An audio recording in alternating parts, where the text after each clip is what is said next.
வணக்கம் நண்பர்களே, ஒரு முக்கியமான விஷயம் உங்களோட கவனத்துக்கு சொல்லணும். ஃபினான்ஸ் ஆக்ட் 2023 படி ஒரு ஜிஎஸ்டி ரிட்டர்ன் தாக்கல் செய்ய வேண்டிய கடைசி தேதி வந்ததிலிருந்து 3 வருடம் கழிச்சிட்டா அதற்கு பிறகு அந்த ரிட்டர்னை தாக்கல் செய்ய முடியாது.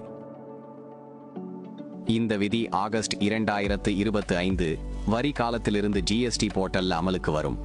அதாவது 100 வருடத்துக்கு மேலா பாக்கி இருக்கும் ரிட்டர்ன்ஸ் தாக்கல் செய்ய முடியாது. உதாரணத்துக்கு ஜிஎஸ்டிஆர் 1 ஐஎஃப்எஃப் ஜூலை 2022க்கு பிறகு தாக்கல் செய்ய முடியாது.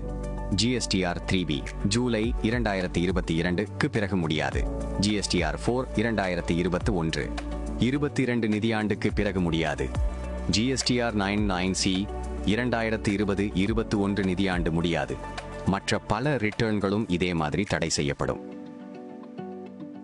அதனால இன்னும் உங்க ஜிஎஸ்டி ரிட்டர்ன்ஸ் தாக்கல் பண்ணாதிருந்தா சீக்கிரமா ரெக்கார்ட்ஸ் நல்லா ஒப்பிட்டு உடனே தாக்கல் பண்ணிடுங்க. அப்புறம் 3 வருடம் கடந்து போனதும் அந்த ரிட்டர்னை ஜிஎஸ்டி போர்ட்டல்ல சப்மிட் செய்ய முடியாது.